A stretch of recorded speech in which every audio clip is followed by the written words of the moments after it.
সারাদিন বাংলার পক্ষ থেকে আমরা এখন কলকাতার ৬৯ নম্বর ওয়ার্ডের কম্বল বিতরণী অনুষ্ঠানে। আসুন এবার আপনাদেরকে সেটাই দেখাই। আমাদের মধ্যে এবারে উপস্থিত হলেন রাজ্যের পঞ্চায়েত মন্ত্রী শ্রী সুব্রত মুখার্জি মহাশয়।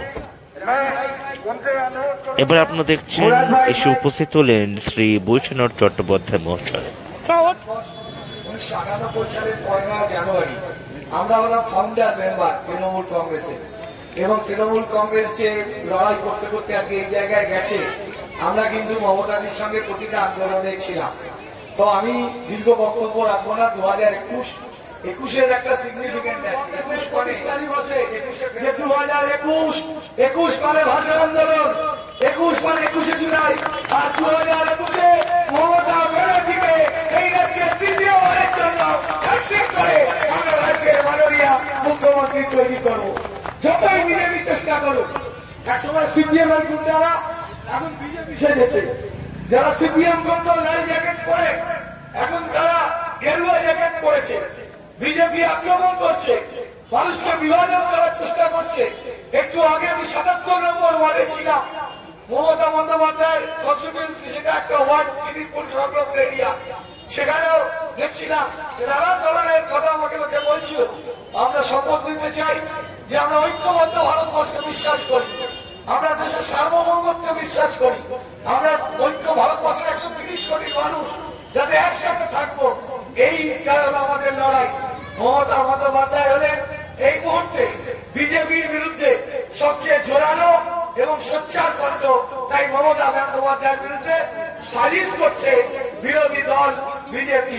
তাই আপনাদের কাছে 1 জানুয়ারি 2021 ৬৯ নম্বর ওয়ার্ড এই প্রেক্ষাপটে দাঁড়িয়ে আপনাদের কাছে আবেদন করি যে যারা একসময় ইন্দিরা গান্ধীর বিরুদ্ধে কুৎসা করেছিল, এই সিপিএম আপনারা জানেন ইন্দিরা গান্ধীকে ডাইনি বলেছিল, ইন্দিরা গান্ধীর নামে কুৎসা করেছিল, তখনও কিন্তু আমরা এশিয়ার মুক্তিযুদ্ধে ইন্দিরা গান্ধীর সাথে স্লোগান তুলেছিলাম। আজকে মমতা ব্যানার্জির বিরুদ্ধে সিপিএম আর বিজেপি মিলিতভাবে এরা লড়াই করছে। তাই আপনাদের কাছে আমরা অনুরোধ করে যাবো, এই ষড়যন্ত্রের বিরুদ্ধে, এই চক্রান্তের বিরুদ্ধে আমাদের ফাউন্ডেশনদের, আমাদের প্রতিষ্ঠা দিবস, আমরা অনেক লড়াই করেছি, দরকার হলে আরো লড়াই করতে হবে। ৬৯ নম্বর ওয়ার্ডে আমাদের এখানে বিধায়ক রয়েছেন সুব্রত মুখার্জি, তাকে আপনারা নির্বাচিত করেছেন। আর সুব্রতদা আপনার সঙ্গে মন প্রাণ থেকে আপনাদের সঙ্গে একসাথে একাত্ম হয়ে গেছে। এই একাত্ম ভাব থেকেই আমাদের দলকে আপনারা আশীর্বাদ করবেন, এইটুকু বলে যেতে পারে আপনারা আমাদেরকে পাবেন। আমরা উচ্চ বৈষম্যহীন থাকি না।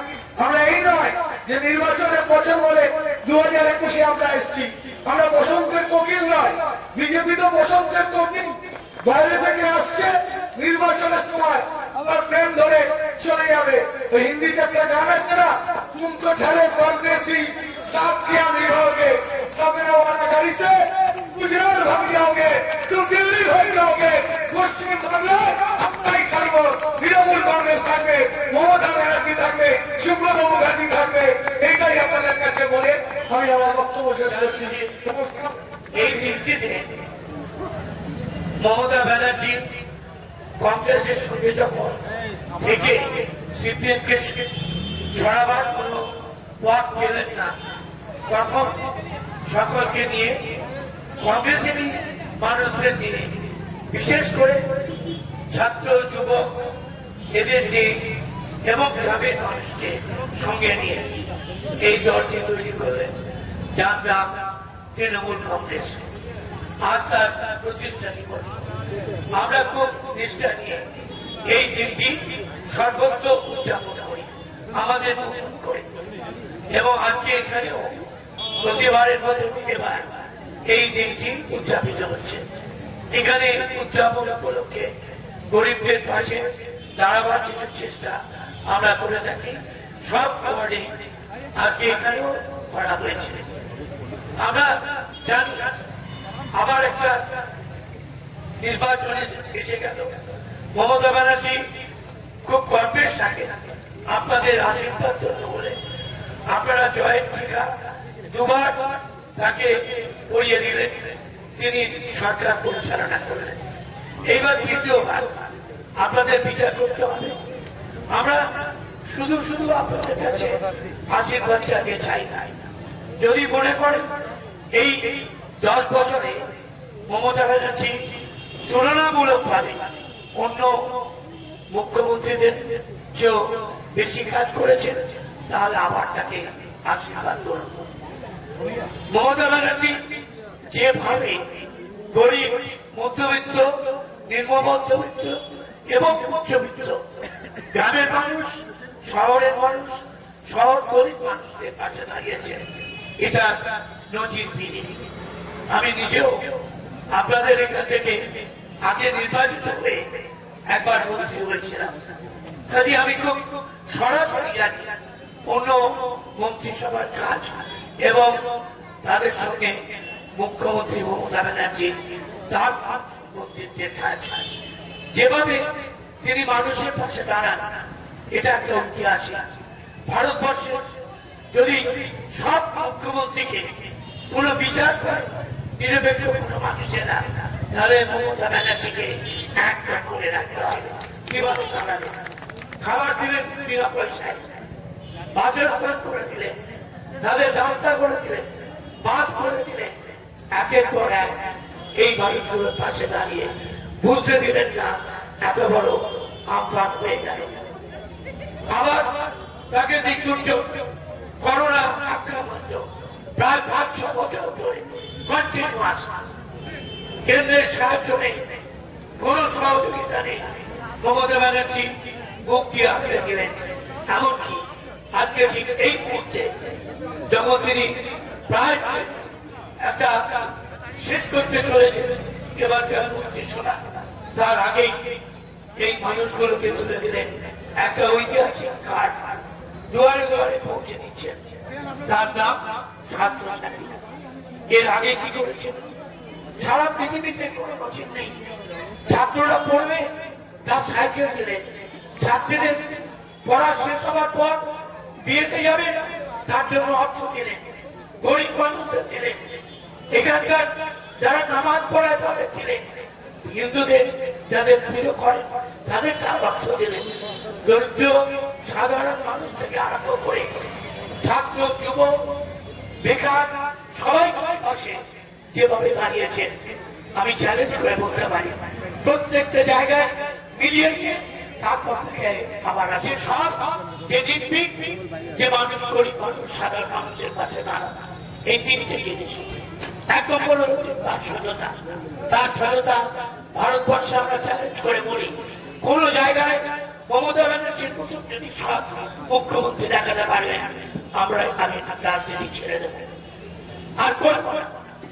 মমতা ব্যানার্জির নিষ্ঠা, তার সততা, তার সাহস, তার ত্যাগ, জীবনে বিলীন করলেন না, সংসারই করলেন না, পায়ে একটা ভালো জুতো পরলেন না, একটা মেয়ে একটা ভালো শাড়ি পরলেন না, শুধু মানুষের স্থান করা।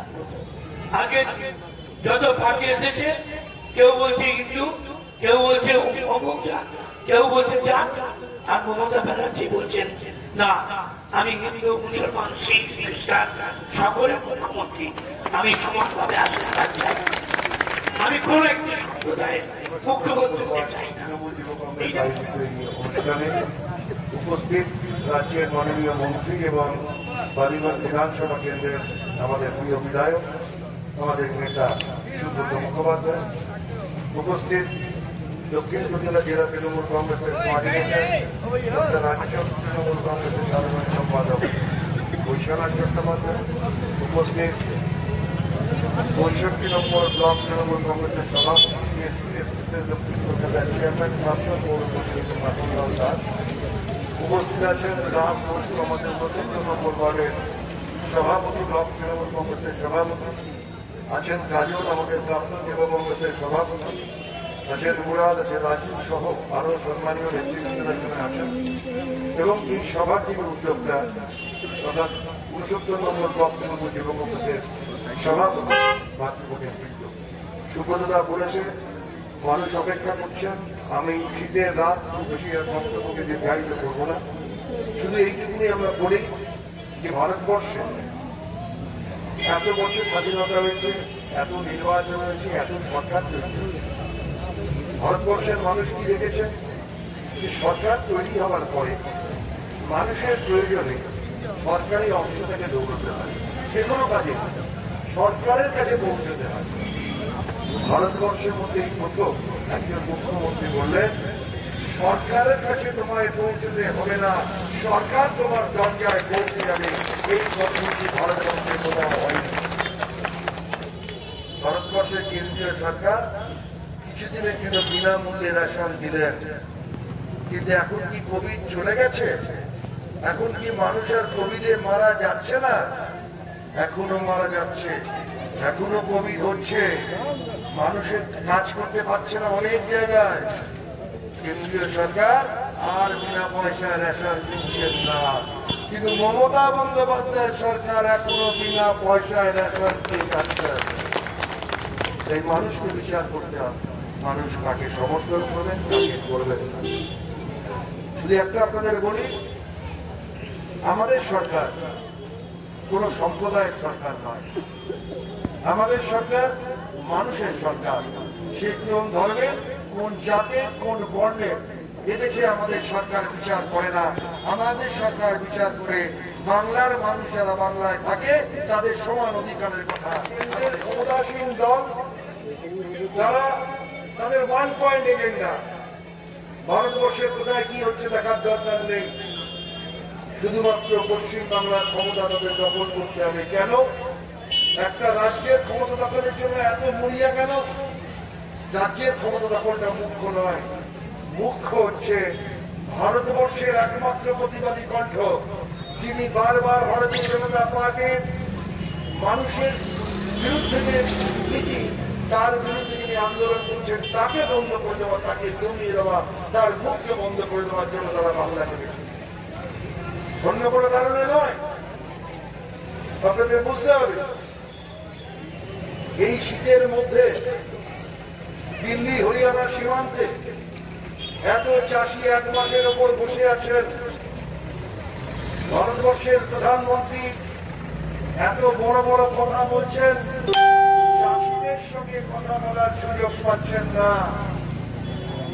মানুষ বলছে, যখন চাষিরা আন্দোলন করছে মানুষ খেতে পাচ্ছে না, মানুষের গরিব মানুষের পেটে নেই ভাত, মোদী বলছেন মন কি বাত, এটা চলতে পারে না, এর মন কি বাত হতে পারে না, এর বিরুদ্ধে আপনাদের সমর্থন করতে হবে।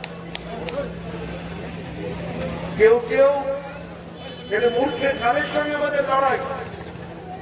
একটা রাজনৈতিক দলের নেতা, পশ্চিম বাংলার মুখ, তিনি বলছেন যিনি ভারতবর্ষের গর্ব, সারা পৃথিবীর মানুষ যাকে কমিশ করে, সে অর্থমন্ত্রী অমর হোসেনকে বলছেন জমিচ, বলছেন একে কেন নোবেল দেওয়া হলো, কি করেছেন?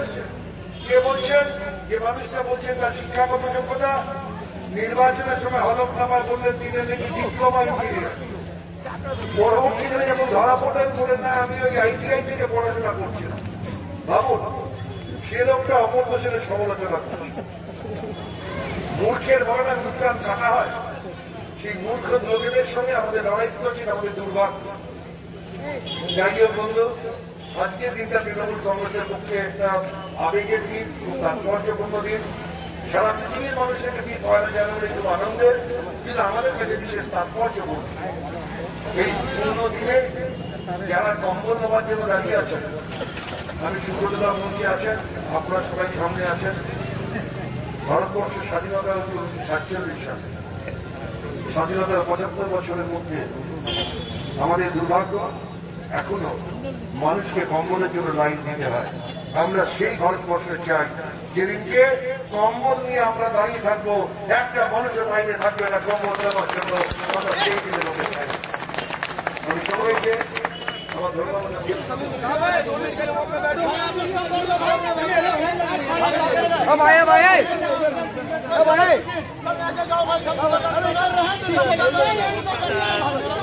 নম্বর ওয়ার্ড থেকে প্রীতম মুখার্জির রিপোর্ট, সারাদিন বাংলা টিভি, কলকাতা।